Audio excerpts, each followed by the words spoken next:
ക്ഷേമ പെൻഷനും ക്ഷേമനിധി ബോർഡ് പെൻഷനും സർക്കാരിന് ആനുകൂല്യമായിരിക്കുന്ന പെൻഷനും വിതരണം പ്രഖ്യാപിച്ചു. എല്ലാവിധ സർക്കാർ അറിയിപ്പ് പറയാൻ വിഷ്ണു ക്രിയേഷൻ എന്ന് പറയുന്ന എൻ്റെ ഈ ചാനൽ സബ്സ്ക്രൈബ് ചെയ്യുക. സർവീസ് പെൻഷൻകാർക്ക് നൽകാനുള്ള ക്ഷേമ പെൻഷന്റെ ഒരു ഗഡു കൂടെ അനുവദിക്കും. ക്ഷേമനിധി പെൻഷൻകാർക്കും 4 ഗഡു ക്ഷേമ കുടിശ്ശിക അനുവദിക്കും.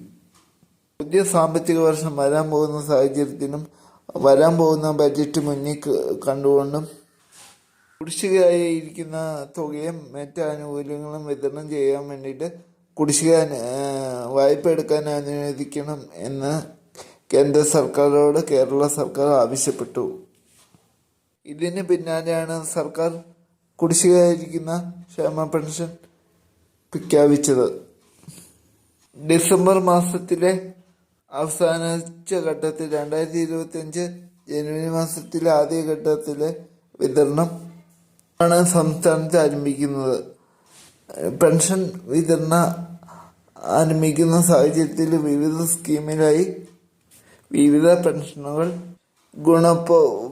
വാങ്ങിക്കുന്ന ഗുണഭോക്താക്കൾക്ക് സർട്ടിഫിക്കറ്റ് ഹാജരാക്കണം.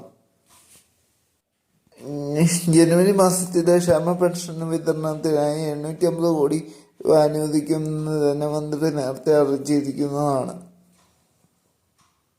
ഇതോടൊപ്പം തന്നെ നടപ്പ് മാസത്തെ പെൻഷനൊപ്പം കുടിശ്ശിക തുക 1 ഗഡു കൂടെ അനുവദിക്കാനാണ് സർക്കാരിന്റെ തീരുമാനം.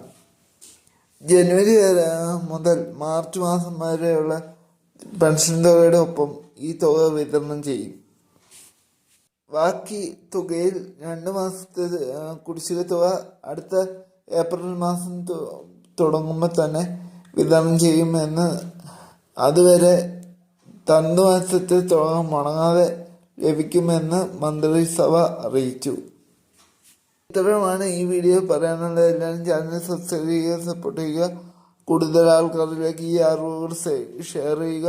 നിങ്ങളുടെ അഭിപ്രായങ്ങൾ കമൻറ്റ് ചെയ്യുക. നിങ്ങൾ ബെല്ലൈക്കൻ അമർത്തിയാൽ ഞാനിടുന്ന ഓരോ വീഡിയോകളും നിങ്ങളെ തേടിയെത്തുള്ളൂ.